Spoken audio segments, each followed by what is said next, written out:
Homer let the kids ride on his shoulders to watch the show, but he quickly fell down. Bart had to make his way through the crowd to watch the show by himself. Today was the 75th anniversary of the cartoon, The Itchy and Scratchy Show. Unexpectedly, a beggar claimed that he was the real creator of the cartoon. He created Itchy the Mouse. Bart didn't believe him. Chester said his idea was stolen in 1928. He went to the production company but was kicked out, but Bart still didn't believe him. So Chester took out the original film of the cat and mouse battle. Find me a 90-year-old projector and I'll prove it to you. They went to the school's screening room to watch the film. This was indeed the original cartoon of the cat and mouse battle. Chester's name was also in the credits. Bart thought if they showed the film to others, Chester could gain both fame and fortune.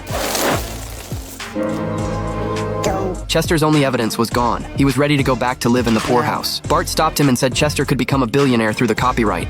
Roger Myers wouldn't give me a cent in the 20s. Why would he give me anything now? But now the company was run by Roger Myers Jr. Bart thought he would definitely give Chester money. So the two went to the production company of the cat and mouse cartoon. But Roger thought they were just crazy people looking for money. And you expect me to give you how much? $800 million.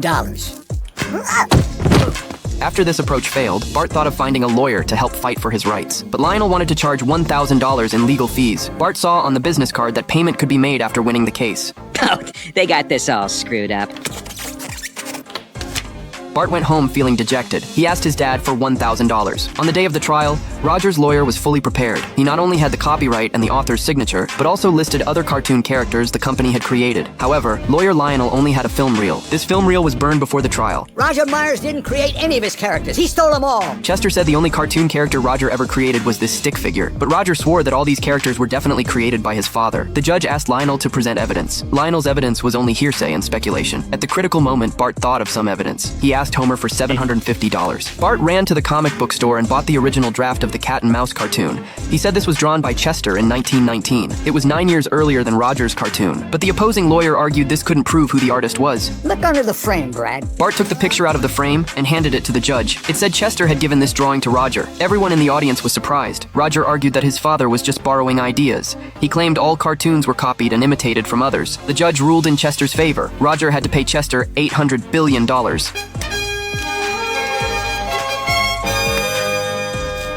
Now Roger was bankrupt. The cat and mouse cartoon was also destroyed. Chester became a billionaire. But Bart's favorite cartoon, The Cat and Mouse Show, was gone. Chester returned the $1,750 to Homer, along with a few bucks as a thank you fee. Woohoo! Look, Marge, a couple of bucks. With the rest of the money, Chester was going to buy a house made of pure gold. Without the cat and mouse cartoon, there were only boring cartoons to watch on TV. Bart and Lisa were very angry. We gotta get Itchy and Scratchy back. And soon!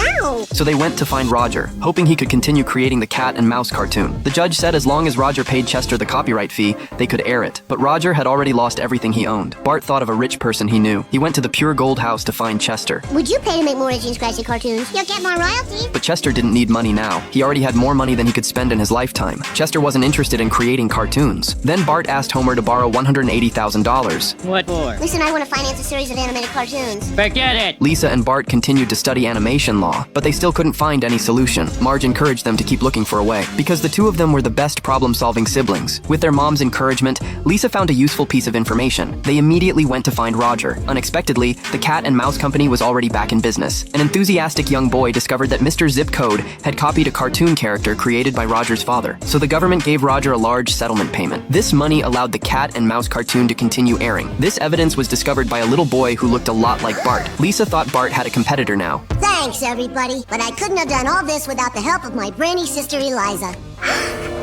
Although Bart and Lisa didn't end up being the ones to solve the problem, fortunately they could watch their favorite cartoon again.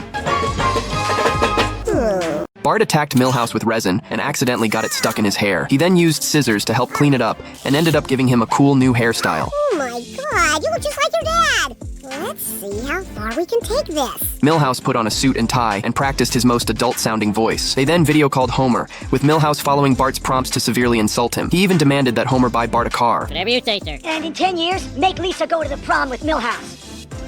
Dad? Grown-ups have their reasons. Oh. Finally, Milhouse ordered Homer to finish an entire tub of ice cream within 2 minutes. Bart made Milhouse a pair of fake prosthetic legs using paint buckets. They managed to trick Milhouse's mother and successfully obtained Kirk's driver's license. I rented a truck. I'm driving a truck. I crashed a truck. I rented another truck. At the store entrance, they ran into the 3 school bullies. Milhouse was as timid and scared as ever, even facing threats from the bullies. Bart reminded him that he was an adult now, so Milhouse decided to buy beer to win them over. I suspect you are buying for underage bullies, but as that is 98% of my business, I say thank you, sir. Come again. The bullies were satisfied with Milhouse's performance, and Bart also managed to buy balloons that were restricted for minors. Milhouse reminded him that this kind of thing is only fun when you play with girls. Meanwhile, Maggie was going crazy from not being able to watch TV.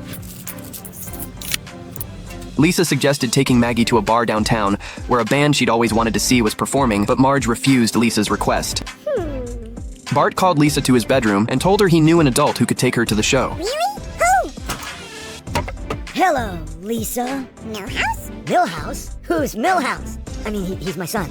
Well, Millhouse. Lisa immediately recognized the disguised Milhouse, but even if they could get into the bar, they didn't have money to get downtown. However, Bart had already thought of a solution. Due to misleading content in children's educational videos, the company owed parents some compensation. You're not gonna write a check to a couple of kids? Then I will be your guy's dad. Thanks, but lowering your voice and standing on paint cans doesn't make you man enough to be my dad. Bart, can I get a subscription to Highlights magazine? Homer, that's for children. Where does it say that? Read the rest of the title. Highlights for... Go! The 3 bought tickets to downtown. Lisa insisted she couldn't sit in the back or she'd throw up, and Bart couldn't look at Lisa's face or he'd throw up too. Young man, apologize to your sister. Make me, Baldy. Are you little? My adulthood. They arrived at the Children's Educational Video Company, where Lisa accused them of turning Bart into an idiot with their terrible videos. The company agreed to compensate them $19.95. That's all you pay for screwing up a child for life? Kids, let me handle this. We'd like it in singles and nickels, please. Terrific! Just need your signature. Lisa was very disappointed. This was only enough for them to get back home. Fortunately, they discovered a real estate sales office offering free lunch if you listened to their pitch. A female sales manager showed the 3 of them a luxurious mansion, but once Bart had eaten his fill, he wanted to leave immediately. The sales manager locked the door and tried to seduce Milhouse into going to a room with her for a private conversation. You're the adult. At that moment, Marge realized the kids were all missing, so they drove downtown. Homer activated his human eye search system. Wait a minute.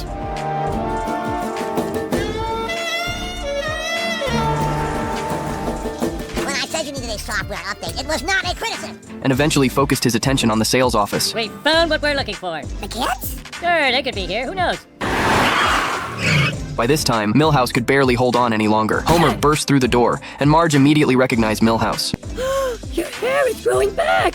Tell me your secret. He's 10 years old. Oh, there's always a catch. Is anyone here going to buy a condo? It's gonna be yes, but don't rush me! Milhouse apologized for impersonating his father, but said he hoped that when he grew up, he could be just like his dad. I hope you remember that when I can't pay for your college. Now, how would you like to go to your own parent-teacher interview while I see a movie? I like that. Son, promise you will never look like me. I sure hope not. Oh, you little... That's not a heartwarming thing to end on! Bart stole the key to the steam valve from the principal's office. He and Milhouse sneaked through the steam pipes and reached the valve control room. Bart turned on a small valve, but what they didn't expect was that the other valves would open along with it. At that moment, Skinner sensed something was wrong. The next second, steam burst out of the radiators.